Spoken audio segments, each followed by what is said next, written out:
Bonjour tout le monde, bonjour Brian, comment vas-tu? Ça va bien, toi tu vas bien? Ça va super bien. Aujourd'hui, on est là pour une toute première sur la chaîne. On va discuter de l'Octagone 45, puisque nous avons un beau title fight en main event avec le Belge Lezen Keita qui challenge la ceinture featherweight de Mate Sanikidze. Pour mettre un peu de contexte, il cherche à devenir officiellement le double champion de l'organisation.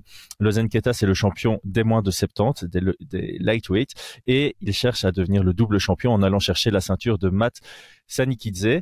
Il est actuellement le champion intérim des featherweight. Ils devaient déjà se rencontrer il y a quelques mois, mais Sanikidze s'était blessé, ce qui a donné un title fight intérimaire entre l'ancien challenger pour le titre, Tishota, Hmm. et Keita.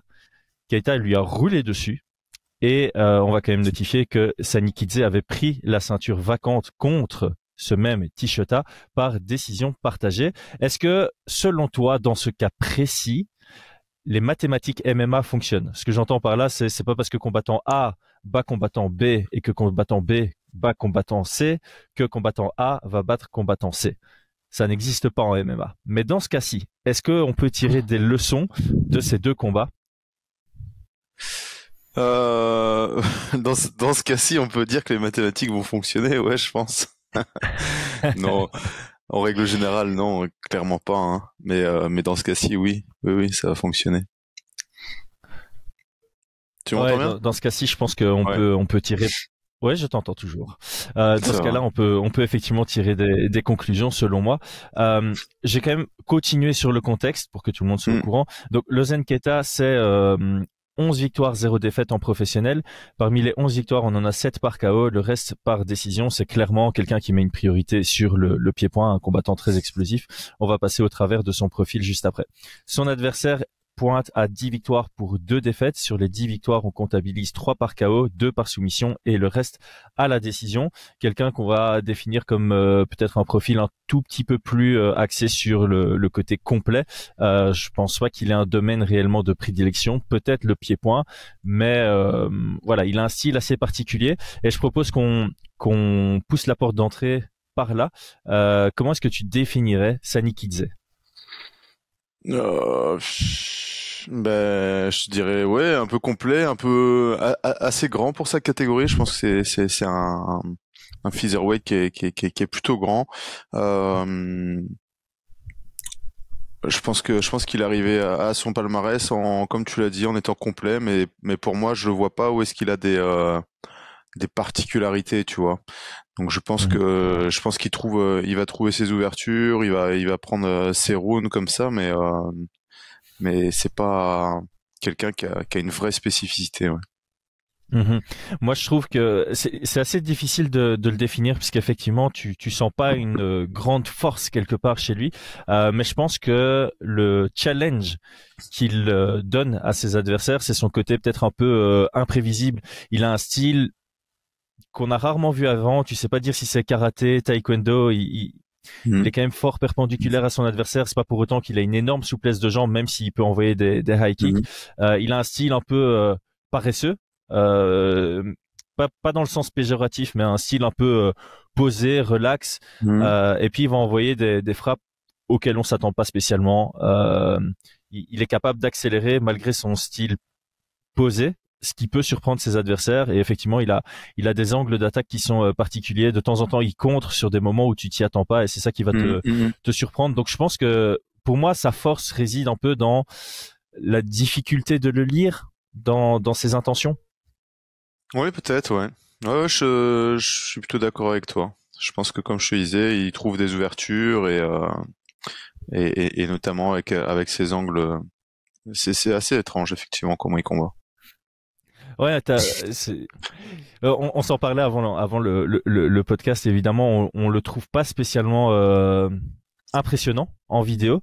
Non. C'est peut-être le genre de mec où tu trouves que en vidéo il est pas impressionnant et c'est quand tu te trouves dans la cage avec lui que tu ressens la difficulté. Mhm. Dans ses faiblesses, pour moi, il y en a une enfin deux qui sont assez claires et qui sont extrêmement exploitables. C'est le fait qu'il a aucune gestion de l'espace. Mhm. Il se laisse mettre contre la cage très facilement, il se laisse mettre sous pression assez facilement et il est archi ouvert au low kick. Ouais, entre autres. Et puis archi ouvert aussi à la tête, j'ai l'impression. Ouais, c'est vrai que c'est bizarre. Tu le vois combattre, t'as envie de dire. Si tu vois quelqu'un comme ça à son premier cours, la première chose que tu lui dis, c'est, mec, rentre ton menton et ou lève tes poings, parce qu'il est vraiment garde basse et menton très Mhm. haut comme ça. T'as tendance à te dire, bon, bah, c'est facile d'accès. Bon, après, il désengage beaucoup en reculant son buste, ce qui lui Mhm. permet d'avoir un genre de responsabilité défensive. Mais voilà, quand tu regardes son combat contre Tishota, c'était un combat divertissant, on va dire, à regarder, mais c'était tous les deux 100% offensif, 0% Mhm. responsabilité défensive, ce qui nous a offert un combat un peu engagé. Mais comme tu Oh, l'as dit, hein, quand t'as des combattants qui arrivent à ce niveau, enfin, de carrière, tu vois, avoir 12 combats pro et 10 victoires, qui continuent à combattre avec une garde très ouverte, c'est que ça peut cacher soit une bonne gestion de la distance, donc la capacité à bien esquiver les coups, enfin de la distance courte, hein, pas dans l'espace. Et donc c'est vrai qu'il faut faire un petit peu attention. Ils sont pas là. Il y a des combattants comme ça où on voit leurs ouvertures en combat, on se dit ah mais là il y a une énorme ouverture. Mais si cette ouverture, elle existe, c'est que derrière, enfin, à l'entraînement, j'imagine que qu'il a dû y faire face et qu'il a aussi des solutions. Et donc, comme tu dis, c'est possible que, bien qu'il ait le menton bien haut, il soit capable de faire des petits retraits de buste, de contrer, ce genre de choses. hmm. Ouais, bah oui, c'est ça le truc, c'est que t'arrives pas par hasard à un palmarès de 10 victoires pour 2 défaites en ayant quand même affronté un certain niveau. Je veux dire, sur ces 4 derniers combats, il y a de l'adversité. Sur son début, enfin, voilà, ce que je veux dire par là, c'est tu peux arriver à 10-2 un peu par hasard en prenant que des bas niveaux. Là, si on regarde Mhm. son palmarès sur ses 4 derniers combats, il y a quand même de l'adversité qu'il va gagner, face à laquelle il va gagner. Et donc, clairement, il a cette capacité à trouver le chemin de la victoire avec ses forces, avec ses faiblesses et en trouvant les ouvertures chez ses adversaires. Euh, voilà, là-dessus, il y a rien à dire. Passons aux Belges du côté de Lozen Keita. En quelques phrases, comment tu le définirais? En quelques phrases, Louzen, bah, contrairement à son adversaire, je le trouve très athlétique, très explosif. En quelques phrases, pour moi, c'est un très bon striker, plutôt boxe anglaise. Il va Mhm. imposer une grosse pression, il va chercher à frapper fort, frapper dur. Et le pire dans tout ça, c'est malgré son explosivité, malgré la puissance qu'il met dans ses frappes, eh bien, il est capable de conserver cette explosivité, cette puissance sur les rounds. Et ça, c'est Mhm. relativement rare et c'est à noter, quoi. Voilà, donc ça c'est vraiment sur son point très fort, très très fort. Le cadrage, la pression, la violence dans les frappes. Son point faible entre guillemets, bah pour moi j'ai des interrogations sur son sol et sur sa lutte défensive. Voilà. C'est vraiment des interrogations parce que j'ai pas souvenir de l'avoir vu beaucoup tester dans cet aspect-là, donc il pourrait nous surprendre positivement évidemment si s'il est amené à être testé par Sani Kidze.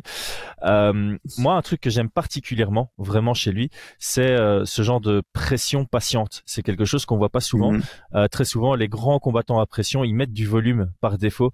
Ici, Keita, c'est quelqu'un qui met une pression de prestance de par sa posture, il impose dans la cage malgré bah, que ce soit en lightweight ou en featherweight. Je trouve qu'il prend de la place. Il force ses adversaires à être sur le reculoir, peut-être parce qu'ils ont Mhm. peur de sa puissance, mais en tout cas son style l'amène à pouvoir gérer et être en contrôle. Souvent, tu as des combattants en pression qui se sentent obligés de mettre du volume pour garder cette pression et ça les ouvre au contre. Mhm. Et Mhm. Keita, je trouve que c'est quelqu'un qui met une pression patiente un peu. Bon, j'ai pas envie de le comparer sur son style, mais sur son approche de combat, j'ai envie de le comparer à Conor McGregor juste avant l'UFC et en début UFC. Ce Ouais. contreur patient, agressif dans je mets la pression, ça va forcer mon adversaire à un moment à s'ouvrir et c'est là où je vais le contrer. Mais de temps en temps, je vais chercher mes ouvertures moi-même en engageant. Donc j'ai envie de le comparer sur son approche à McGregor et sur son style plutôt explosif à Cannonier. J'en ai déjà parlé. Ouais. Il a vraiment cette explosivité qui fait que sur le premier round, ben, tu vas pas savoir l'amener au sol parce qu'il est trop explosif, trop Mhm. réactif, trop athlétique. Et ouais, forcément, sur les premiers rounds, ça devient difficile d'aller le chercher.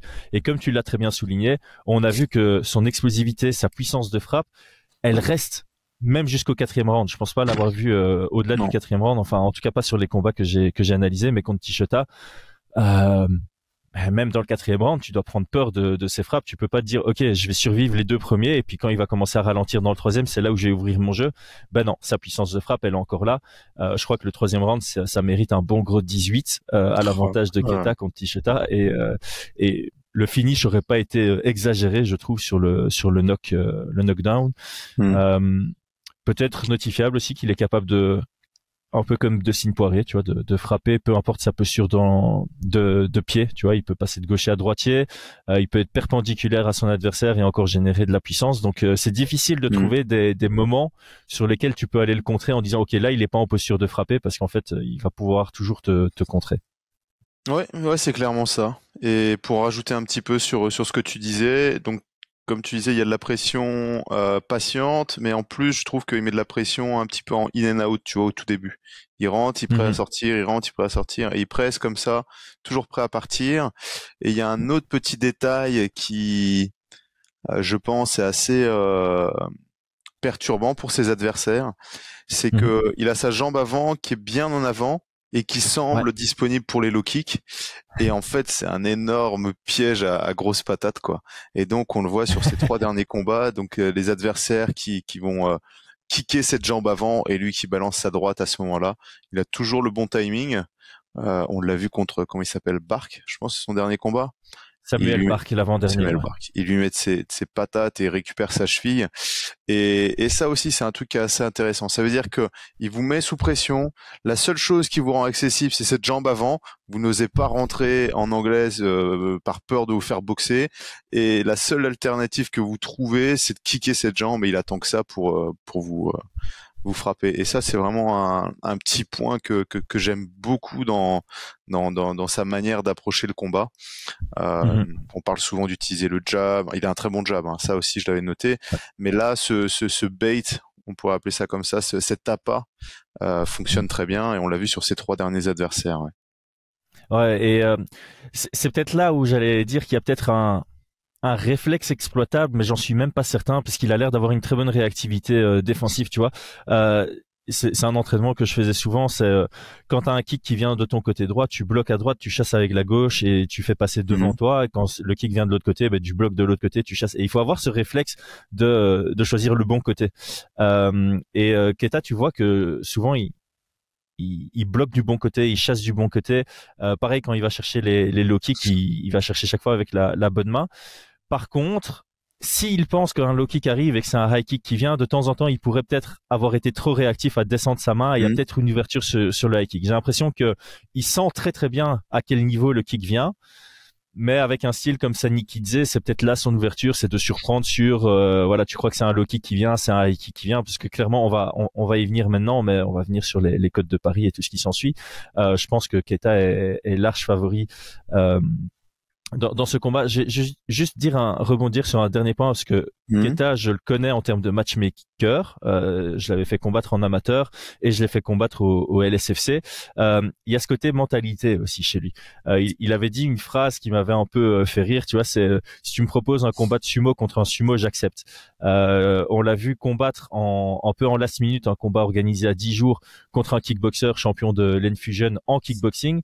On l'a vu prendre le petit frère de Abduragimov, et j'ai pas envie de le décrire comme le petit frère d'eux, mais on l'a vu prendre Malik Abduragimov en grappling, donc dans son monde. Il avait accepté, et là je vais balancer la sauce, j'en ai plus rien à... ça peut être dit oralement, de toute façon les 2 contrats avaient été signés. De base, le main event du LSFC, c'était supposé être Benoît Saint-Denis contre Lozen Keita en grappling. Les 2 avaient signé, et au moment de la signature, malheureusement, Benoît Saint-Denis s'était blessé. Et Keita avait accepté. Donc, d'un point de vue mentalité, il est prêt à prendre tous les challenges. Et ça en dit long aussi sur pourquoi, dans la cage, il a pas peur, il avance et il fait peur. C'est parce qu'il a confiance en ses compétences et il est prêt à se challenger, même s'il est underdog, ce qui n'est pas le cas ici. Donc, moi... Ça aurait été une dinguerie quand même, ce match. Et j'ai eu la haine parce que ça a mis des semaines à organiser ce main event, et au moment où c'est signé des 2 côtés, donc on va souligner, hein, les 2 ont accepté, donc chapeau bas aux 2. bah ça a été malheureusement annulé parce que Benoît s'est blessé. Je pense que c'était à la cheville.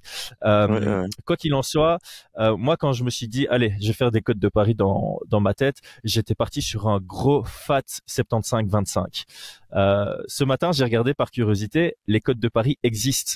Tu parles de quel code de Paris? Ah, le de Keita Sunny Kids? Ouais.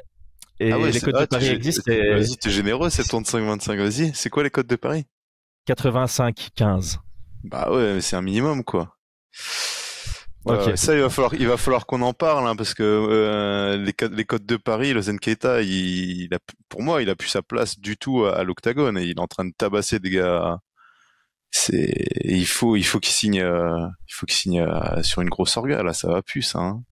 Ouais, ouais, on est bien 85-15. Moi, d'accord. je mettrais même 95-5. Enfin, pour moi, il y a même pas de. Ah ouais, non, laisse tomber. Les Ça, 5%, c'est soit le high kick, mais le high kick là parce qu'il a mis un low kick ou parce qu'il va se faire prendre le dos mais jamais de la vie, quoi. Ouais. Donc le, 85-15, ouais, c'est combien un 10 5 non, c'est combien en cote attends. J'ai les américaines. Je vais réouvrir la page. Attends. Hein. Les américaines, c'est moins 650. Moins et 650. et les Donc, et, les européennes, décimales. c'est ouais, les décimales. Attends. Je vais faire la conversion. Moins 650 en Europe, ça te donne 1,15. Et donc, Ouais, bah t'es à c'est la même 5,5 cote qu'il du avait. côté de Stanislas. Donc ces trois derniers combats, ça veut dire que c'était exactement la même chose, que Bark, il Mhm. était à 1.15 ou 1.13, Tishota, il était à 1.20 et là il est à 1.15. Donc 1,15. pour vous donner, Bark, il était à 5.10, Tishota 4.04 et enfin voilà. Et là on est encore à du 5. C'est 1 contre 5 quoi, c'est énorme comme cote. C'est énorme. À fond. Surtout en Ouais. MMA. Surtout en MMA. Hum, hum, hum. Ouais, bah Et donc, je écoute, te rejoins. moi Ouais, personnellement, je te rejoins, il a. Vas-y. oui, je le vois ultra favori. Pour moi, c'est un mismatch, quoi, tu vois, clairement. Mhm. Hein. Ouais, ouais, clairement. Je vois aucun chemin. Je suis le coach de Sunny Kids. C'est moi qui le blesse, quoi. Non, je rigole. Non, non, on va parler. Il y a peut-être quand même des chemins et il y a peut-être des chemins. Et si c'est pas Sunny Kids qui les trouve, ça sera peut-être ailleurs. Donc ces chemins-là seront intéressants. À discuter, même pour le Zen Keita, parce que c'est des évolutions moi que j'aimerais voir. Euh, Mhm. tu vois, je pense il a certains points faibles. Il sera pas testé contre Sunny Kids, je pense pas. Mais par contre, sur une plus grosse Mhm. organisation, il y a des points faibles que je pense pourraient être dévoilés. Mm, mm, mm. Ah Tu bah, veux que je développe? commençons par le plus rapide. Ouais, développe ce que tu vois potentiellement pour Sunny Kids. Je pense que sur le game plan de Keita, personnellement, il n'y a pas grand-chose à faire. Si Keita fait du Keita, bah, il déroule Ouais. et il va gagner, tu vois, c'est pression. Peut-être ajouter plus de low kick à son jeu pour vraiment annihiler cette jambe avant de Sunny Kids parce qu'elle est ultra disponible. Et même après un Ouais. low kick, il est tellement déséquilibré, Sunny Kids, que tu as des ouvertures en anglaise qui Ouais. sont énormissimes. Donc ouais, peut-être Et le corps développe. peut-être. Et pour moi, Ouais. il doit frapper au corps. Il est relativement grand. Si c'est pas fait mettre KO aussi facilement, c'est comme tu disais, beaucoup de retrait de buste. Donc moi, j'irais vraiment sur de la pression et d'aller frapper avec des frappes très puissantes, des grosses droites dans le corps, tu vois, pour faire vraiment Mm. descendre cette garde. Et puis à un moment donné, tripler, tu sais, un petit peu comme celle de Ilia Topuria, tu vois, qu'il avait placé contre Herbert, d'envoyer Ouais. son corps, le 3 et puis l'overhead ou un truc comme ça passerait très bien, je pense. Mhm. Mais les low kicks, je sais pas trop si s'il en aura réellement besoin. Ça peut être un plus, mais je pense que même juste en le chassant, il va l'avoir, tu vois. Ouais, ouais. C'est vrai qu'il en a pas besoin pour gagner, mais pour moi, c'est un chemin encore plus facile pour aller chercher cette victoire et ennuyer Sani Kidze. Mais ouais, je veux bien que tu développes la partie, ouais, Alors les moi, potentiels chemins pour Sani Kidze et puis les améliorations à long terme ouais, ouais, pour ouais, on va Keita quand faire il ça. rentre dans une grosse orga. Ouais. Alors Sani Kidze, pour moi la fin de low kick pour monter en high kick me paraît vraiment vraiment difficile à mettre en place, surtout quand tu es mis sous pression comme ça. Je pense pas que ce Ouais. soit un assez bon kickboxer et je pense que c'est intéressant, mais le problème c'est que comme il est en plein contre, euh, Louzen Keita, tu vois, si descend sa main pour envoyer une droite et que tu montes avec le high kick, t'as intérêt à être en pleine puissance, tu vois, de frappe, parce que lui, il va être vraiment tout contracté, tu vois, Ouais. le visage, tout va être contracté. Et je pense pas qu'athlétiquement, Sanikidze, il peut toucher, il peut surprendre, mais pour moi, il va pas le coucher, quoi, tu vois. Hmm. Ça me semble très très compliqué. Et si c'est ça son game plan, je passe plus à un 90-10, je passe à un 98-2, tu vois. Pour moi, c'est vraiment, ça va être vraiment compliqué. Par contre, des chemins de victoire possibles. Quand on remonte un petit peu plus loin chez Louzen, c'était son combat un peu plus compétitif contre, comment il s'appelle? Paradiser. Paradiser, Ronald Paradiser. Tu vois, il gagnait la Mhm. décision et Paradiser réussit à le mettre au sol au premier round et à lui prendre le dos. Et moi, c'est les questions que j'ai vis-à-vis de Lozen Keta. Je pense qu'il est très explosif, qu'il est capable de pouvoir sortir de situations. Et je pense qu'effectivement, je trouve ça très bien hein, quand on connaît ses points faibles, de refuser d'y aller. On l'a vu, hein, il va refuser le sol et il va sortir très rapidement. Mhm. Et, et je pense que c'est très bien, c'est ce qui lui permet de pas aller se dire ah tiens je vais expérimenter un petit peu le sol ou des trucs comme ça. Il sait que c'est là où il a le plus de chances de se faire surprendre, il se relève. Et effectivement dans ses formes de corps, quand je le vois, dans sa manière de s'entraîner, dans la manière de d'utiliser ses jambes, je pense que c'est pas un grappleur du tout de formation et qu'il y a encore une énorme marge de progression sur ce plan-là. Et je pourrais voir, en tout cas du côté de Sanikidze, une capacité à prendre le dos, à s'installer et à trouver un étranglement. Hmm. Mais ça reste, je reste encore sur mon 95,5, hein, mon 95,5. Pour moi, ça me semble vraiment très très compliqué. Mais voilà, pour moi, le chemin de la victoire de Sanikidze, ça va être de euh, rentrer, chercher un bodylock, j'en sais rien, s'installer dans le dos, lancer ces grandes lianes que sont ses jambes, tu vois, et Mhm. trouver une ouverture par étranglement. Euh, Ça me semble très compliqué, mais ça me semble le chemin le plus safe entre guillemets, Mhm. où je verrais augmenter le plus ses probabilités de gagner. Voilà, Ouais. ça c'est vraiment le truc. Sur une guillotine, sur une anaconda ou des trucs comme ça, je vois difficilement parce que ouais, vraiment difficilement. Un étranglement arrière, ouais, ça c'est un peu plus plausible, un peu plus Hmm. plausible. Voilà. Et donc effectivement, pour moi, Luzen Keita, j'ai des interrogations sur son sol. Je pense qu'effectivement, son explosivité et le fait qu'il sache qu'il a un déficit au sol fait que il va se relever, il va exploser, il va partir de ce danger-là. Et, Mhm. euh, et il va bloquer complètement le sol pour éviter tous les dangers. Ça, c'est un vrai plus pour lui. C'est ça, même s'il était 20, ça pourrait être le risque d'être un 20% meilleur et de se dire, oh, bah, ça va, mon sol, j'en ai confiance et d'y aller et puis de se faire surprendre. Là, il Mhm. reste en dessous et il y a plusieurs combattants comme ça, même à l'UFC, on a vu des strikers, comment il s'appelle cet anglais avec qui je m'étais entraîné, Dawoudi, tu vois, Hakim Daoudou. Hakim Daoud. Ouais, lui, c'était à l'entraînement, il refusait absolument le sol, absolument. C'était genre comme si il mettait les pieds, tu vois, comme Ouais. je sais pas moi, un chat avec de l'eau, tu vois. Et ça, c'est une vraie force, tu vois. C'est une vraie force, sauf qu'à un moment donné, tu peux te faire rattraper sur cette faiblesse s'il y en a un qui arrive à s'installer dans ton dos, qui arrive à te mettre au sol. Voilà, voilà. Donc ça, Ouais. c'est le point faible et c'est là que j'aimerais le voir se faire tester. Bon, je pense pas sur ce combat-là, mais sur les combats suivants. Mhm. En tout cas, tu vois, par exemple, là, tu me parlais de Benoît Saint-Denis contre. Ouais, je pense que ça aurait été compliqué quand même. Je pense que pour Ouais. Lausanne, sans vouloir manquer de respect, je pense que le BSD avec la force qu'il a, avec le niveau de sol qu'il a, ça aurait été vraiment compliqué pour Lausanne, tu vois. Maintenant, l'avantage justement dans ce genre de combat, après que ce soit contre BSD ou contre Malik, il a dû se préparer en grappling et je sais qu'il l'avait fait. Il avait fait vraiment des sessions pures par rapport à ça, mais c'est bien parce que du coup, ça lui permet de travailler sur cette faiblesse. Et dans ce genre de, parce que tu parlais de Hakim Dawoudou qui à l'entraînement refuse absolument le sol, c'est bien parce que ça. Et il fait ses sparring comme il combat. C'est en mode, ok, le sol c'est la lave. Enfin, tu vois, floor is lava Ah oui, en anglais. Et là, c'est ground is lava. Tu vois. C'est exactement mais ça. alors, ce qui serait intéressant pour eux, c'est d'avoir des sessions drill où ils travaillent leur sol, mais sans pour autant que ça leur donne confiance en leur sol pour que, en combat, ils soient toujours en mode ground is lava.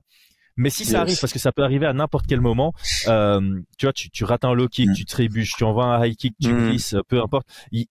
Sur une carrière à haut niveau, soit tu as quelqu'un suffisamment fort pour t'amener au sol et tu seras dans cette situation-là, soit même sur une circonstance de combat, tu vas t'y retrouver. Et si tu l'as pas drillé, mais c'est là où tu risques de perdre de manière expéditive même. Donc pour ce genre de profil, Keita, Hakim, on sait que la plupart de leurs combats, ça va être debout parce qu'ils le décideront ainsi et ça va être très difficile de les amener au sol. Mais ils doivent avoir du répondant si ça arrive parce que ça va arriver. C'est les lois de physique. S'il y a quelque chose qui a une chance à 0,0001% de chance de se produire, à 100% de certitude, ça va se produire tant que ta carrière est suffisamment longue. Donc ici, ils doivent clairement avoir. Mais je pense, pour en venir, tu vois, là, tu parlais, je pense que c'est vraiment cette philosophie qui doit avoir, et ça va faire un petit lien avec Cyril Gane, tu vois, où les gens ils disent, il a pas de sol, faut qu'il s'entraîne son sol, etc. Je pense que le risque pour moi, Cyril Gane doit vraiment partir du principe, ground is lava, tu vois, le sol c'est de la lave. Je pense qu'il le travaille très bien. Je pense qu'il faut arrêter de mettre un peu la pression sur ses épaules et sur son pôle d'entraînement. Genre il a pas de sol. C'est une stratégie que de refuser le sol parce qu'il est extrêmement bon debout, tu vois. Il doit le travailler, mais par exemple pour moi, Cyril Gane a plus de compétences au sol que Lausanne Keita dans ce que je vois en termes de comment on appelle ça, forme de corps, tu vois, à l'entraînement. Genre, il y a des petits réflexes. Une fois que t'es de dos au sol, tes pieds peuvent pas rester droits comme ça. Tu vois, tu vas directement te mettre sur tes appuis, sur tes bols de pied pour pouvoir recomposer, te mettre de profil, ce genre de choses, tu vois, ou tu sais, c'est des drills qu'on fait pour s'échauffer, tu vois, genre quand t'es dos au sol, que tu dois revenir sur tes genoux, quand tu dois faire la crevette, quand tu dois faire le pont, ce genre de choses. Tu peux pas. Enfin, il y a plein de mouvements que je pourrais décrire, mais qui sont des indicateurs, que c'est son point faible. Mais par contre, un point faible, comme on l'a dit, ça peut devenir un point fort parce que trop confiant dans le sol, eh bien, tu peux aller dans cette dimension et te faire surprendre, et connaître ta faiblesse, tu vas la refuser absolument et rester debout. Et pour l'instant, pour moi, il connaît sa faiblesse, il reste debout, et c'est là où il est le meilleur, et de toute façon, c'est là où on veut le voir, quoi, tu vois, donc, et voilà. C'est beau. J'aime bien comment tu l'as formulé parce que c'est clairement travailler avec tes faiblesses de sorte à ce que ça devienne une force sans pour autant transformer ta faiblesse en force. Là, c'est pas ça qu'on dit, c'est que connaître ta faiblesse te permet de développer un style de jeu qui renforce en fait ton profil de combattant. Passons on va pas dire les préférences parce que moi, en tant que 100% belge et en tant que représentant belge du MMA, on sait qu'on va tous les deux préférer Keita. Moi, sur le prono, je vais respecter le 85-15 et je vais voir un Keita qui s'impose assez facilement. J'hésite juste entre premier et deuxième round par KO personnellement. J'ai vu un Sanikidze qui a un très bon menton. Donc je me demande s'il serait pas capable de passer ce premier round, mais voilà, je vais mettre Keita par KO dans la deuxième reprise. Qu'est-ce que t'as toi comme prono? Ouais, moi je reste sur mon 90-10, mon 90-10, tu vois, je reste sur une victoire clairement de Keita par KO TKO, sûrement Je verrais bien accrocher au corps, moi. Accrocher au corps, du fait qu'il soit un peu de profil comme ça. Je verrais bien accrocher du gauche.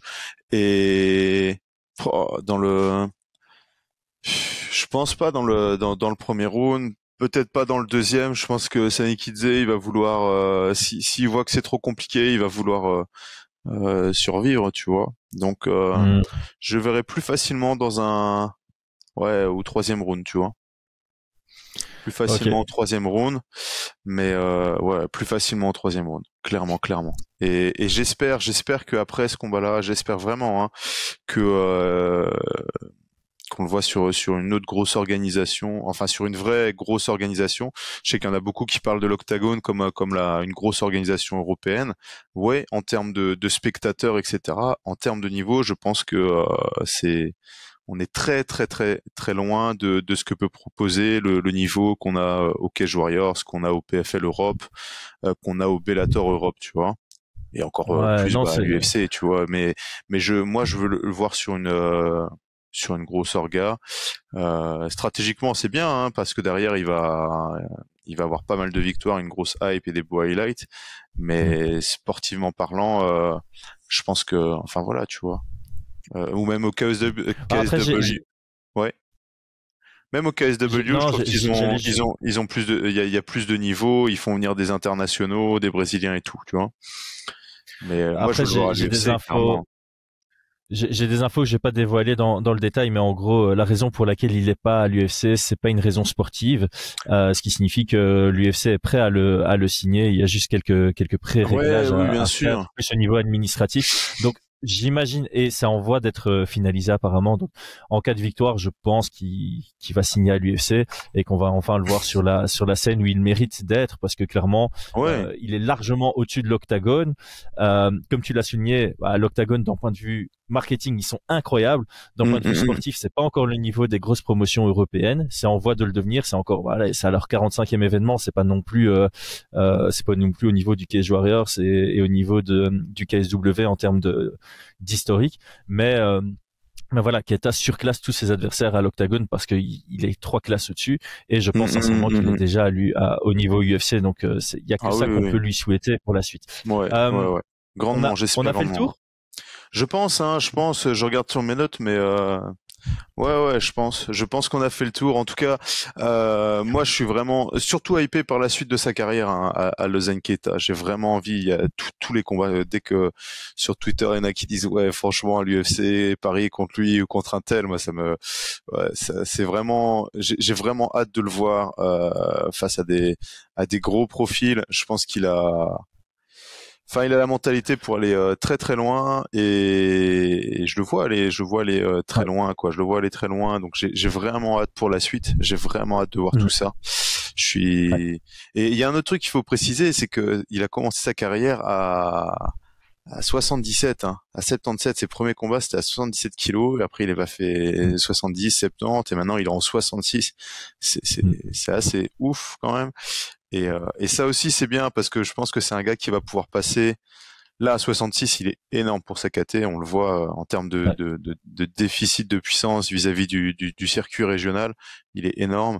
Mais à l'UFC, que ce soit en 66 ou même en 70, en lightweight, je le vois aussi évoluer, tu vois. Donc ça, c'est cool. Mhm. Ce genre de combattant qui est capable de passer d'une KT à l'autre, j'aime beaucoup aussi, tu vois. Voilà, voilà. Ça, c'est le dernier petit point à Voilà, rajouter. c'est sur ce clin d'œil qu'on clôture. Merci à tous d'avoir suivi. Si c'est pas encore fait, le petit abonnement. Si vous l'avez pas fait pendant le podcast, le gros like et le commentaire avec ce que vous pensez de ce combat, de ce que vous pensez de la suite de Keita. Est-ce que vous êtes d'accord avec ce qu'on a dit ou pas? On est toujours là, même si on est en vacances. Moi, je lis. Mais là, je prends plus le temps de répondre. J'essaie de profiter. Je réponds juste aux membres de la chaîne comme c'est prévu. Donc Brian, merci pour ton temps, ta transparence et ta Ouais, préparation. T'as regardé beaucoup de combats pour pouvoir analyser celui-ci. Et Lozen Keta, il a une propagande de ouf sur Twitter. On a on a couvert son combat. Là, on s'attend à ce que vous partagiez tous cette vidéo. Hein. Faut faire exploser les vues. C'est ouais, la règle. clairement, clairement. Et s'il y a quelqu'un qui voit Sunny Kids l'emporter, écrivez-le en commentaire et de quelle manière, ça m'intéresse. Brian, merci beaucoup. À très Allez, vite. ciao, ciao. Hein.